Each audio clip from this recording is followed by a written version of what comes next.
This is a quick message and a big thank you to strongcoffeecompany.com, a frequent sponsor of the show. Very frequent. Very frequent. Almost like it's every time. But we got ourselves a little thing from Strong Coffee Company. To try it out so you guys can understand the quality that they give us. And what are they? Drops. I was just doing a deep dive on LMFAO, by the way. Were you? Yeah. That's crazy. What are these, Seth? So these are little, there's 2 gummies in here and I thought it was perfect when I was looking for them because this one's supposed to have no crash, no jitters. It improves cognitive function and rapid absorption for performance. And this is, what does it say? Is that Chantilly? Chantilly. What is it? Chantilly cream. Ooh, that's probably going to taste really good. Who knows? Let's give her a try. Again, these coffee gummies are full of adaptogens and nootropics. And those are words I know too. It's got way more than 2 gummies. It said, hold on, what does it say on the front? It said 16 somewhere. 2 gummies equals 1 cup of strong coffee. Oh. 16 gummies are included in here, so that means 8 servings. I'm going to start with 1. Let's start with 1. Because I'm not a big caffeine person as far as like how much I can handle. Right. Let's find out. That's not what I was expecting at all. That's very Chantilly cream. Oh, there's the coffee. That's pretty good though. Mm-hmm. A little strong on parts of it, but Yeah. I guess it's not supposed to. Ooh. That's actually, I do like that, but it's like wasn't- I'm glad it's a 2-serving thing because I don't think I could just snack on that all day. God, no. We give honest reviews here. It wasn't the flavor I was expecting. The beginning flavor was like, oh, and then it was like Then it was very coffee heavy. a strong thing. Strong Whoa. coffee flavor? That's pretty cool. So these are the, it's called pocket coffee. Pocket coffee. But I like the packaging. It's really cute. The packaging is cute, and it has a little gummy right here that says "Eat me." And we did. And we did. Yeah, so it's infused with ashwagandha, L-theanine, neurofactor, vitamin D3, caffeine, organic coffee, and has caramel flavor. Ashwagandha is an herb that actually I was using earlier today. There you go. It is an adaptogen, and it is nootropic. Mm-hmm. So that one I can very much attest to. It also, I don't know if they kept all the stuff that ashwagandha usually has, but ashwagandha can also be very helpful for people who are low in iron. Oh. So I've heard a lot of benefits of ashwagandha. I'm not going to speak to them because I don't know what they are, but yeah, it's one of those things that people like talk about a lot. It in the helps health your space. body like adapt to stress. That's why it's called an adaptogen, right? You know, and it helps like calm you down. It's one of those that's just like a nice little tonic for people, you know. But it's nice to see that we're getting some herbal love in the little Strong Coffee Company. Absolutely. And if you want to try this or anything else on their website, go ahead and go to strongcoffeecompany.com using our promo code DDJLS. The link will also be in the description as well. That'll get you 20% off of all products, and you get to have some protein and some adaptogens and nootropics. Yeah. Did I use all those right? I think so. Back to the show. Coming up on Dude, Don't Just Lick Stuff. He is very lucky he's able to hide his race. After all, homies help homies. Always. Shout out to whoever has my home address. Full.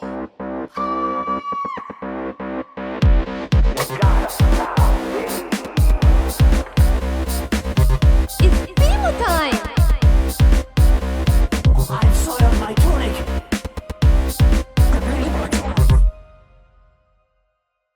Welcome back to Dude Don't Just Lick Stuff, the Adventure Time Rewatch podcast with a flair for food. I'm Savvy, and with me as always is my favorite brother, Seth. Say hi, Seth. Hi, Sad. How are you doing today? I'm pretty good, you know. Good. Those gummies were pretty great. They were. Sorry, I had to bring it back to that. If you didn't see, if you skipped the intro, go back. Go back. Go back. I wasn't sure if we were putting in the intro or. I'm deciding right now it's in the intro. Okay. Before the theme music. Before the beginning parts. It's the cold open. It's the cold open. No, but it's been pretty good. I actually had a very peaceful day. I didn't get to shower for a while, so if my hair's still a little damp, maybe, but Doesn't own a hairdryer. I don't. I had a feeling. I mean, I used to. I don't know. Maybe I left it at my old place. I don't know. Maybe. It's gone. But Yeah.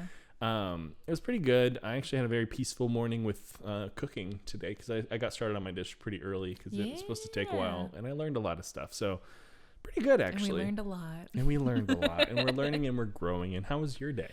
My day was good. I actually just got back. I don't know if you even know this. I've told you, but I don't know if you remember this. Our mom and our grandma and I were just in San Francisco because our grandma is officially a Portuguese citizen.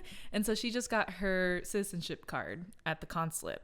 And then I didn't know that was like today or yesterday or whenever this was. That was Friday. Friday? I didn't know that happened this weekend. This weekend. It's Monday. It's a holiday, so that's why. Dating the I don't episode care. immediately. We do it every time. I know. We're like, oh, we shouldn't. No, we do it every time. We do it every time. So yeah, that was on Friday. We went and did the consulate thing. Then we went to Sonoma and we spent the night there. And we went to this Portuguese restaurant that was so yummy. I think I might know where that is. La Salette. It's like in the square. In Sonoma. Mm-hmm. I think it's I don't know if I've eaten there or if I just saw it. It's very fancy. I used to live over there. Full disclosure. And then Tasca Tasca is a Portuguese tapas bar that is owned by the same people. Oh, cool. Yeah. But we didn't go to Tasca Tasca. We should at some point. But yeah. But anyways, it was a really nice weekend. I haven't done a trip with mom and grandma in a long time. Rightfully so. Everything was actually cool. Nothing got crazy. There was no planes involved. That's why. That's probably no flights. No flights. No navigating public transportation. Nope. We did stop at this one place called Holy Nata where they make pastel de nata in the city. And that part was probably the most stressful part of trying to just find parking because it was like a little bakery in an alleyway, you know. And so what we ended up doing was mom just stayed in the alley while I ran in and grabbed some and ran out. So, you know, it's how it goes. Gotta do what you gotta do. Gotta do what you gotta do. But yeah, it was a nice little trip, quick little trip down to the Bay Area. And then just been home. Like today was pretty chill, you know, finally got to like rest and you know, not be running all over the place. Because then yesterday I was also dog food shopping with mom at Winco. So it's been a long weekend. How was today? Today was nice and chill. So it was like the first day of like, whew, you know. Yeah. You called me and you're like, well, like, because I wasn't able to reach out and say, like, kind of schedule our time. And she was like, so what's going on? Like, are we recording or not? Because I bought all the stuff. I was like, yeah, I've been cooking since 9 a.m., 10 a.m. So in full disclosure, my watch is missing. It's 2 p.m. right now. So, so you know, we got to get the show on the road. But anyways, let's in fact get this show on the road. It's season 2, episode 12. Yeah. Her parents. How about you tell us a little bit about it? It aired January 24th, 2011. The director was Larry Likely. Yes. Story by Mary Williams, Pat McHale, Steve Little, Thurb Van Orman, what's his fucking name? Pendleton Ward. Yeah, all of those people. Written and storyboarded by Aku Castuera and Tom Herpick. Are you ready for a synopsis? Bring it on. When Lady Rainicorn's parents come to visit, Jake fears they will be full of hatred due to past difficulties between their races. To appease them, Jake pretends to be a Rainicorn and tries to get Finn's assistance. This threatens their friendship in the process. It sure does threaten it. And also, Jake is very lucky that he's able to do that. Crazy. You know, because I think it's been discussed. Not all dogs can do that, right? Like, no. He's very special in that he has the stretchy magic power. Yeah, so it's like he is very lucky he's able to hide his race. Dogness, I don't know. Which I think that was I'm all lucky. I kind of like laughed a little bit because I thought it was a crazy way to like describe that. That was from the wiki. Oh, I believe it. I'm just saying, like, it's a really funny thing where it's like racial tensions. Like, I mean, yeah.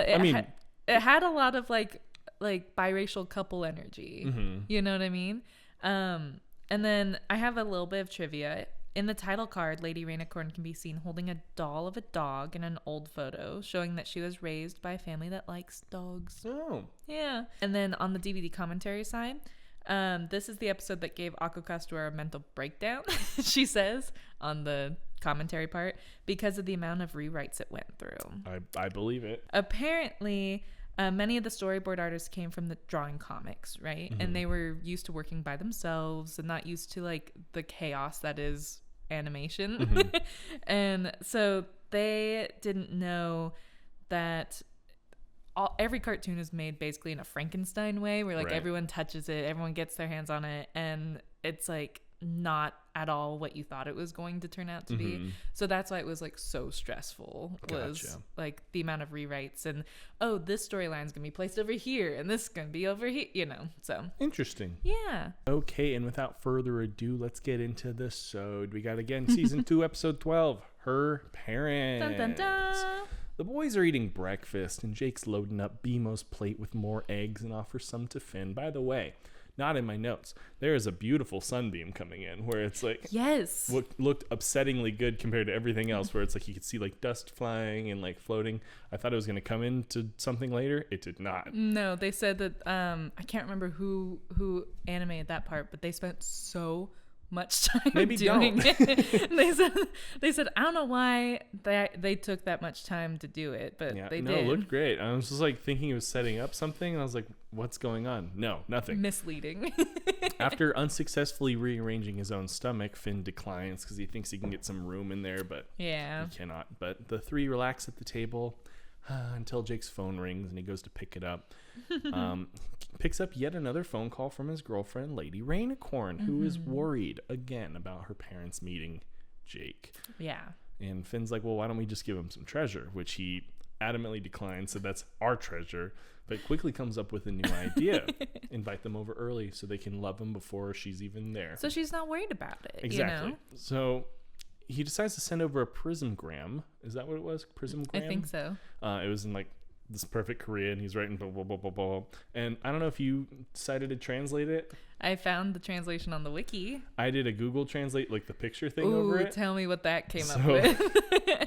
Translated to Mr. and Mrs. Rainicorn, but it said Raincon. Not Rainicorn. Right. Yeah. To Mr. and Mrs. Rainicorn, 47 Rainbow Road.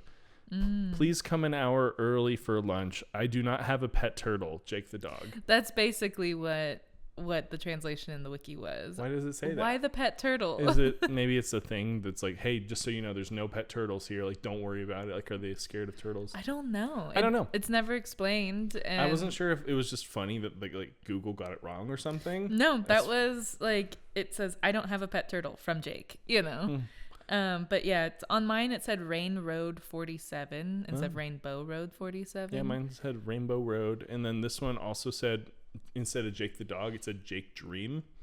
Jake Dream. So I don't know what that was. It just for mine it said from Jake. It said Jake Dream. I was like, okay, close enough. But anyways, he sends it out with the prismgram, sends it out through the window, and immediately gets one back right through his forehead. It just burns into his forehead. And as it's finally like clearing up and he can start seeing it, it says that they're in. They've confirmed, and they'll be there pretty soon. But one little problem, Jake has not mentioned to Finn yet about the multi-millennia Rainicorn dog wars. Yeah, big deal. That's why Lady's been freaking out, probably. That's what he assumes. Right. Yeah. But Finn's horrified because this is now a terrible idea. And worst case, like her parents will forbid Lady from ever seeing him. Jake's like, probably not. It'll probably be fine. So he starts to think, he's like, well, no, it's probably not going to be like that. And Finn's like, no, like it could be a thing. And you didn't think it through enough. And Jake starts spiraling. But Finn whispers a new plan because after all, homies help homies. Always. I'm so glad I wore the shirt today. They sing a little song. They start decorating his home with ketchup and mustard and other colors. And what it looks like in their head is fantastic. Everything is completely rainbowed out. Just as Jake, the illusion starts to fade, Jake realizes that it's just a bunch of ketchup and mustard smattered around the house. Made a mistake. And it's a whole mess. And he wants to pivot to a new plan, but just as he tries to, the doorbell buzzes, which they did not have before. Nope. Right before Finn tells him the plan, he gets a Phil face. Oh, does he? Yeah. I didn't see that. Real quick. Hey, bud.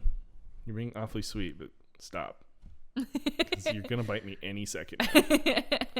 well, they're here. Oh no, So he hesitates to open the door, but as he does, Lady's mom, Ethel, screams, and Jake is panicking, saying he can explain because it's such he's a disguised mess. himself as a rainicorn right now, but maybe she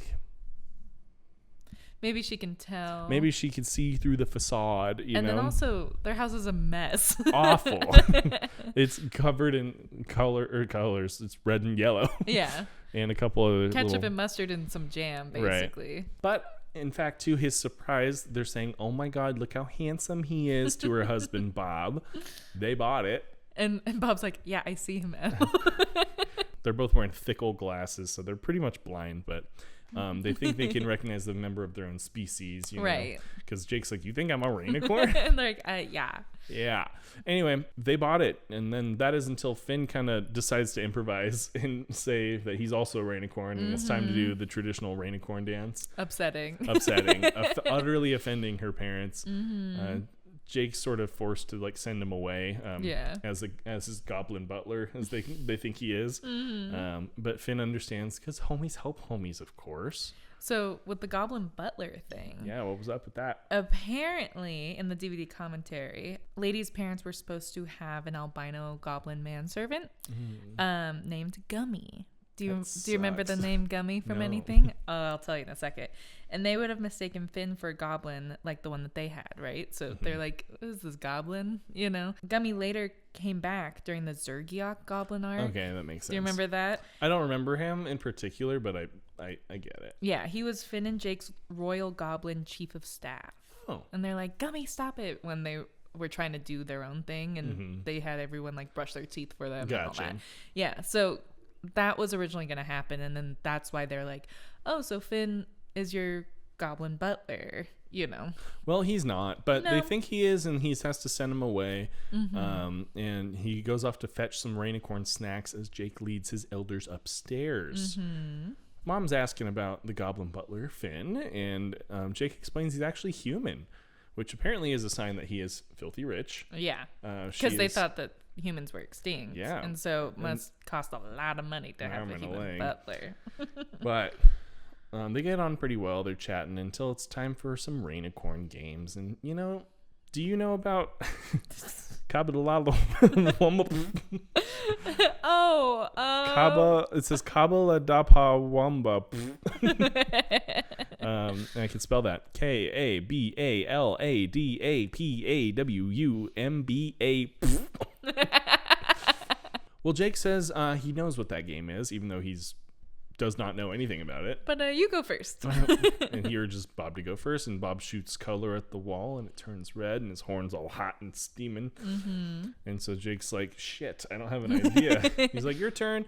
And then Finn comes right on time, holding his snacks. Jake knocks the snacks out of his hand and says, "Dude, I need you to help me." And he's like, "Yeah, just, I'll do the rest, don't worry." Yeah. And so he shoots his horn at Finn and just a little and tickles him as Finn's holding his breath until his face goes red. And then Finn collapses out of breath. And this kind of starts a bad vibe. The bad trend that's going to happen in the rest of this episode. But they clap for him and admire his subtle palette because he didn't produce that much color.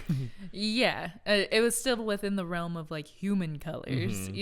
When he brings the cheese cubes in for the snack, apparently one of the cubes resembles a small cat-like creature. Cute. That was in the trivia. Cube. I didn't see it, but I didn't either. Well, they play some more games, all seeming to be at Finn's expense, until finally Jake goes a little too far and he goes off and they have a heart-to-heart together. Yeah. And he's basically like, "You're jacking me up, dude." Yeah, and he's like, "Sorry, but help me out again."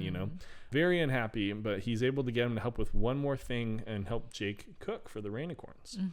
But Jake goes ahead and tells the parents that Finn makes a great lunch and that he's raw, but he's very he's got great taste. Yes. In the kitchen, right? In the kitchen. He's talented, is what he means. He's saying he makes a great lunch. Out of his two hands, he can make lunch very well. Well, this is grossly misinterpreted. Very much so.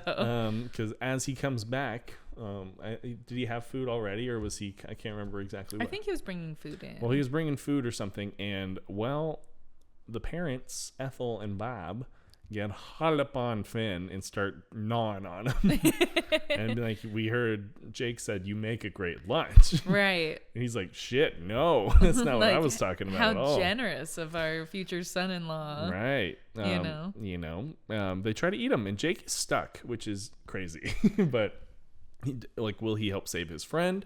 Or will he let his in-laws eat his bestie alive? Right. Because that's kind of what's happening. He finally had enough, and he gets all big, inflates as stretchy dog.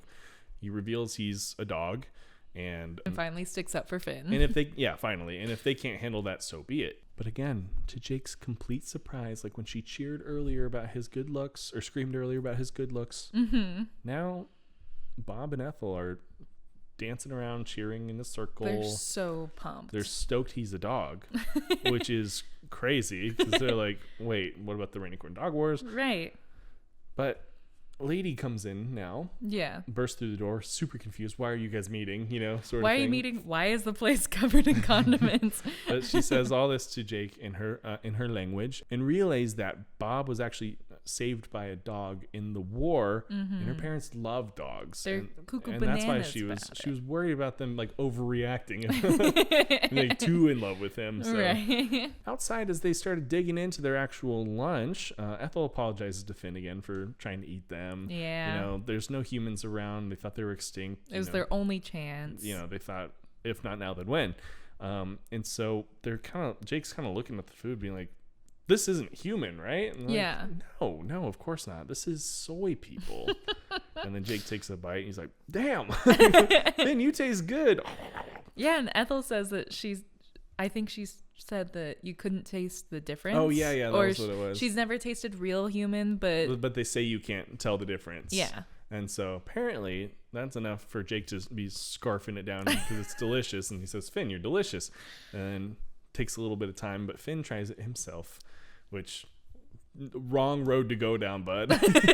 I don't know if I could. I don't know. I guess if it's like soy people, I don't know. Well, because it's not actually people. I guess I don't want to know what I taste like. That's what I was more on the like.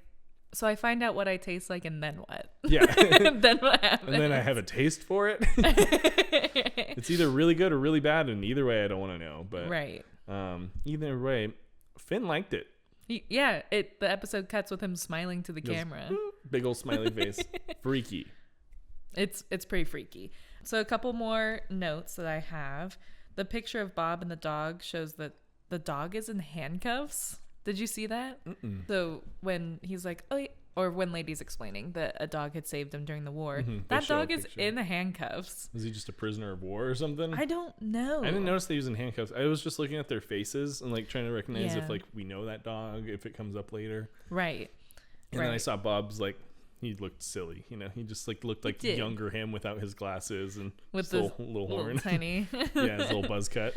So the reason that Bob is really short compared to Ethel, this was from the DVD commentary, and Lady, of course, because Lady's kind of like the midway point between them. Like Ethel's really long, Bob's really short, Lady's like just a little shorter than her mom. It's because Tom Herpick accidentally drew him super short, and everyone thought that he was really cute, and so they just kept it. That's funny because like you notice like sometimes when Jake varied length a lot. Of course. Sometimes like he was really, really short.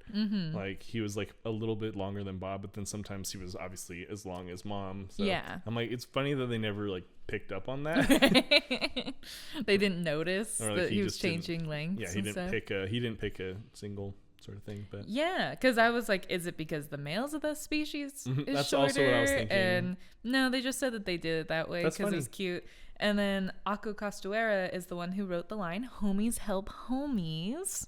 Always. And they're like, that was just the theme of that part. But then they also talked a little bit about, it being a commentary on like biracial couples meeting the parents and that sort of thing. And then Tom Herpick and Pendleton Ward feel somewhat remorseful about going so dark in some of these earlier episodes. They wonder what their own young minds would have thought, that they'd probably be like really sad. And think that drawing rainbow creatures eating a kid might have been a bit much. For kids. Hey, What are you gonna do? But Akko disagrees. Oh. Yeah. No, That's good. She thinks that having these darker themes can get kids thinking and like destigmatizing Not everything death. is what and, you like, think. So that was a really interesting part of they were like, I don't know, this is kind of dark, and they feel bad. Well, luckily, like nothing like happened. Like they were just like kind of gnawing on him. Yeah. It wasn't like they ain't got. Yeah, they didn't rip a limb off or something. Right. You know, That would have been awful. that would have been so traumatizing. But that was the thing, is they were like, it's grim fairy tale type of stuff like that. That is part of storytelling, and I don't know. I think experiencing these darker themes in like a safer way is not always a bad thing, right? I agree. But yeah, they were talking about how they weren't used to doing kids media. They were used to just drawing comics for themselves or other adults and stuff. And so they're like, the switch of that is like, do they feel guilt if it's too dark, I don't know. But the censorship, there's very little. Oh, okay. Very little. Ethel mentioned Jake dating Lady Rainicorn, and that was cut in Australia and Philippines. Cowards. The part where Ethel springs Finn during the Rainicorn games was cut in Australia, and that shaved 3.2 seconds in Australia. It's very minimal, this episode, which is crazy for the eating of people. Right. The eating people of it all. And then the last bit of production notes that I have is that the episode was previously titled Meet the Parents. MEAT. No. Oh. That would have been really good. Hire me. Cartoon Network. I don't know, somebody. Anyone else? Would you like to know where the snail was? I sure would. So it's on the table when Ethel and Bob are talking to Jake in the living room. It's at 4 minutes and 53 seconds. An early middle snail truther. An early middle snail truther. Well, that's cool. Yeah. So that's all I have for this. Oh, good gravy. What do we have? I think a tiny treasure hit the stream. Perhaps a tiny. It's not a stream. I know. What is it? Wait. We recognize this. I know her. Thank you, Reddit guy. Thank you, Reddit guy. So this is one of the Where's mine? keychains. You have it. Oh, it's probably my desk. This is one of the keychains that Reddit guy gave us, like our Marceline and our BMO. But it's of us, But our faces, those faces. Those faces. It's mine. And I have worn this, by the way, so that you know, Reddit guy, on my backpack every day since I got this. But the last couple of times I've used my backpack, it's fallen off the chain, and I'm afraid I'm going to lose it. And so I want it to be part of the set now. So it's staying. And I'll grab mine too after this. It'll be part of it. Yeah. Yeah. So it's staying on the set now because I don't want to lose this because I would be devastated. But thank you again so much, Reddit guy. Thank you. And what do you say we get? I mean, I already did my cooking. I did most of my cooking. You just got we got plating. Let's get plating. Let's get plating. You ever get nervous meeting your significant other's parents? Yeah, sweaty palms, awkward small talk, accidentally calling your dad sir 5 times in a row or something. We've all been there. Don't even worry about it. That's where Meat Makers comes in. It's the app that's designed to prep you like a pro. Get conversation starters, etiquette tips, and even practice scenarios so you walk in confident and relaxed. Whether it's dinner, game night, or just the first big hello, Meat Makers makes a great impression. Simple. Download now and use promo code SOYPEOPLE for a free trial, and that's SOYPEOPLE. Meat Makers, because first impressions shouldn't feel like finals week. This ad is for comedic purposes only. Any companies, products, or services mentioned are completely fictional and should not be taken seriously. This ad serves as a wildly self-indulgent attempt to launch a voice acting career. No actual endorsements, partnerships, or corporate conspiracies were harmed in the making of this ad. Many will enter, few will win. Enjoy responsibly. Back to the show. Sorry, sneezed. And we're back. And before we reveal our dishes, we have a subscriber to shout out. Oh, yes, we do. Of course. I didn't forget this time because I had to edit that one. Right. We have this week Jackson, or at Jackson-J7V. Thank you so much for being a subscriber. Thanks, Jackson. We appreciate you. And if you want to be shouted out on the podcast, make sure that your subscriber list is visible so we can see you. And we can shout you out and say your name perfectly like Savvy just said, Jackson SVU or something. Nope. Just kidding. Thanks again, Jackson. Thanks, Jackson. So let's get revealing. Who would you like to go first? I'll go first. Okay. So if you want, it's the one without a fork. Yes. All right, and 3, 2, 1. Hey, I had a feeling for some reason. I was like, he's going to try kimbap. So we made a kimbap with, it was initially going to be sushi, but then I was like, I don't want to make that many cuts. Fair enough. No, but also it just was like, also more Korean, because that's Lady Rainicorn and her family are Korean. They're just wearing the translators.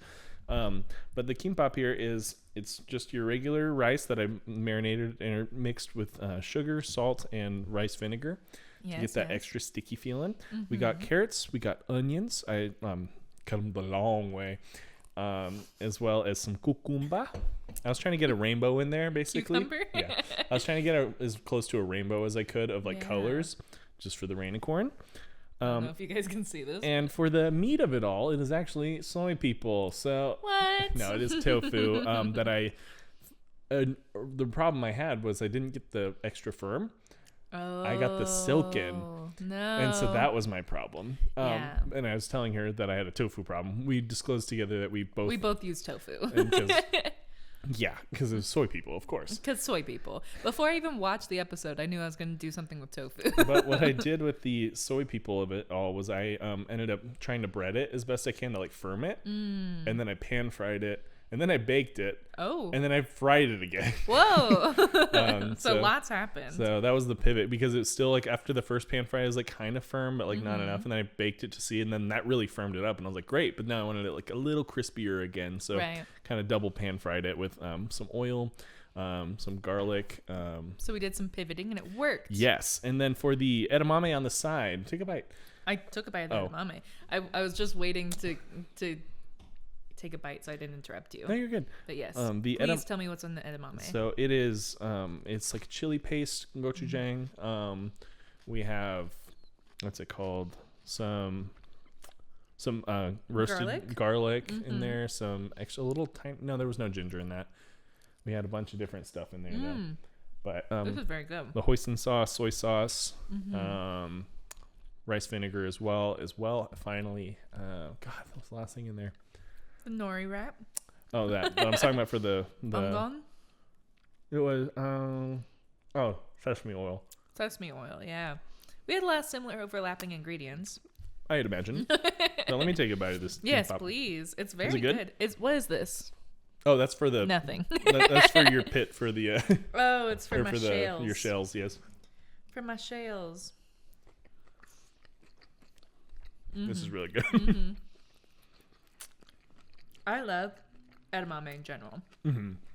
I also love a spicy edamame. I was gonna say I couldn't just do a regular edamame. I had to put some chili powder and the chili paste in there as well. Then it got really hot. Oh, and then I added a tablespoon of sugar and it balanced it out perfectly. Nice. Look at you adapting. Because I took one bite of it with the regular. I'm like, whoo. That's awesome to see though, Seth, that you're taking the skills that you've learned throughout our podcast, and the whole fry, bake, fry again is not something you would have done before. So that's really cool. It's not something I wanted to do now, but I knew it would work. I was hoping it would work.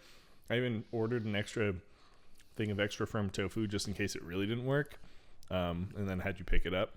Yes. But thank you for that. Didn't need it, but well, now you have tofu. Now I do. So I'm going to try this again on my own. This is really good. I've never had kimbap. Never had kimbap. But try the rice on its own. It's actually really good. Is it like sushi rice? I really like it. I remember had it when I was making it. I was trying it to be why am I doing this anyways? Turns out it's awesome. Remember when we made onigiri? Onigiri. That's the same thing, but not cooled down. I'm not gonna lie, I'm really happy with how this turned out. This is great. I'm also very happy with how it turned out. I lied, it's not soy sauce, it's the coconut aminos. Oh, I love cocoa aminos. So we're completely gluten-free here as well, and vegan. All right, so on to my dish. Also, I'm pretty sure vegan. Oh yeah. So good to know. Go ahead and lift that towel. Ooh. Yeah. I was thinking about adding sesame seeds. What was the name of your dish? Oh, it was honestly initially it was gonna be soy people sashimi, but then now it's not sushi anymore. Right. So I actually do have to come up with a different one. I don't know. I'll come back to it. Okay. I thought I had a title, but then I forgot. We'll come back to it. Mine is called garlic sesame soy people, which is just a descriptor. But That's kind of, I guess I'll just do like soy people de kimbap. that works. A la kimbap. I like kimbap. So today we've got some white rice with some I broccoli. already know what on this the tastes side. like, just by vibes. By vibes. Go ahead and have a bite and stuff. We've got in the dressing for the tofu, right? So the tofu was baked with gluten-free breadcrumbs. And the sauce is made of tamari, which is gluten-free soy sauce. It has rice vinegar. It has sesame oil, toasted sesame oil. It was meant to have honey, but we had the agave because I forgot the honey at home. Let's see, what else did it have? Oh, garlic, of course. Garlic, of course. And I think that's it. I feel like there's something else I'm missing, but you get like cornstarch and stuff to help thicken it. But so how are we tasting so far? It's really good. You like it? Good. I knew, like, it's funny. As soon as I bit, I'm like, that's exactly what I was thinking it was going to taste like. Very good. Look at us with our little Asian fusion dishes today.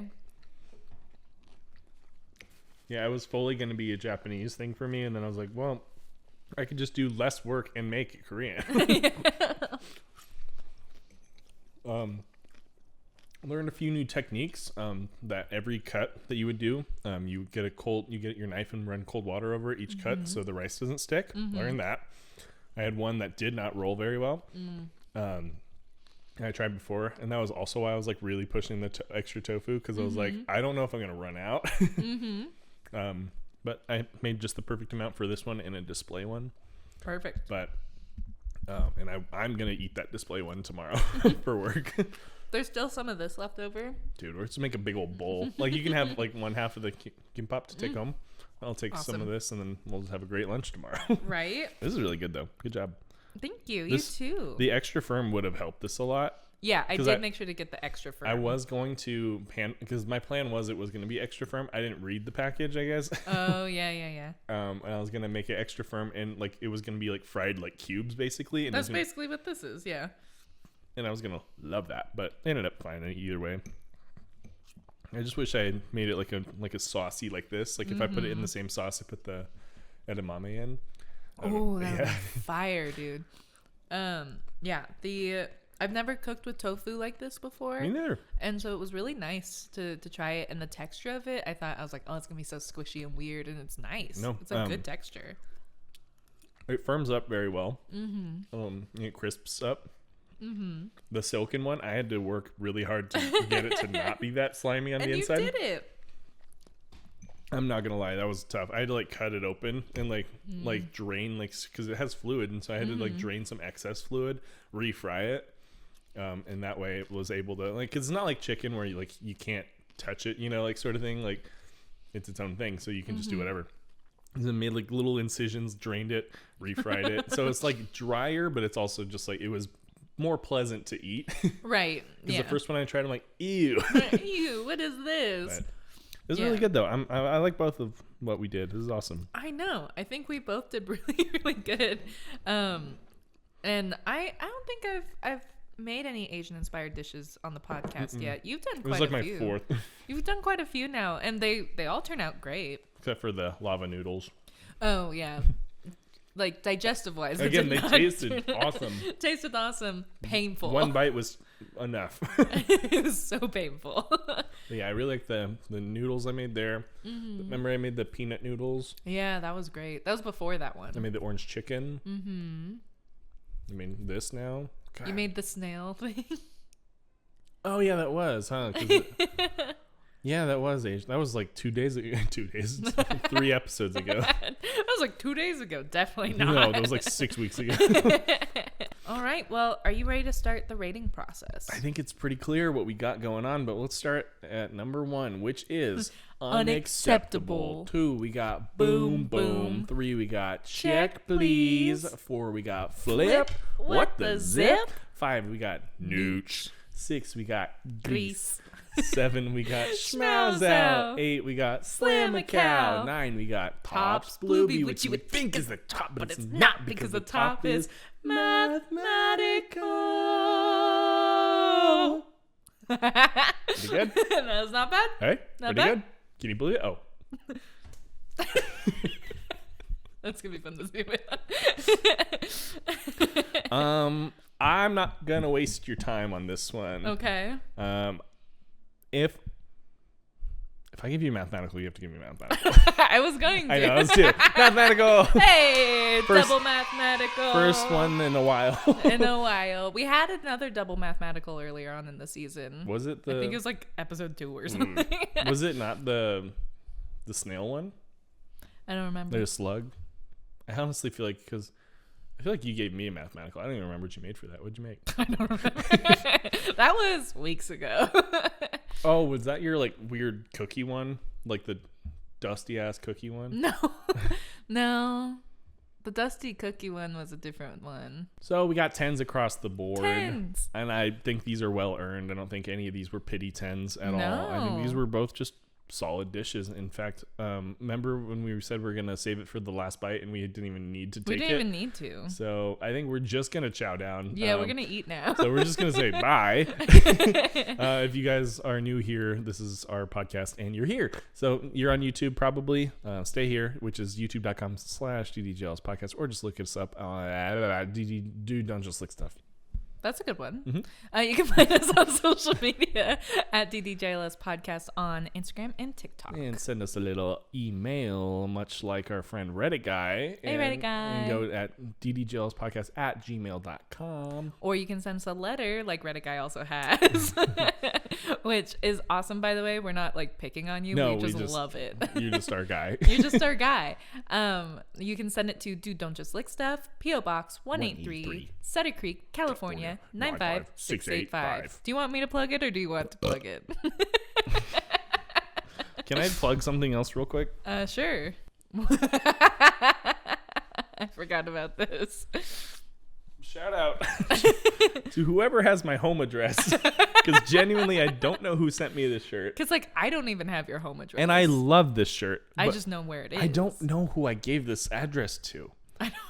But thank you. This wasn't to our P.O. box. This was to my home. An address to you. An address to me. So thank you. I love the shirt. It's adorable. It's super The cute. only reason I didn't wear it today was because I had to wear my homies. Of course. But next week you'll probably see me wearing this.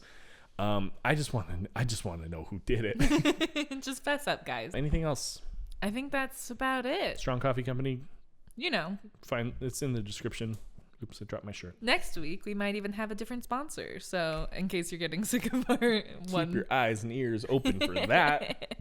So, oh yes, more product placement. Yes. Also, been feeling nice and energized this whole episode. Honestly, maybe Only this one has was heightened our good for taste. me. Maybe it's heightened our taste buds. I don't know. Yeah. But yeah, these were good. I'm gonna take 2 of these tomorrow. See what's up. See for what's work up. tomorrow. Yeah. All right, guys. In the meantime, have a lovely day, And night, whenever you're dude. watching. Don't just lick stuff. What? Yeah, dude. Bye. Bye. Honk. Ah. Ah.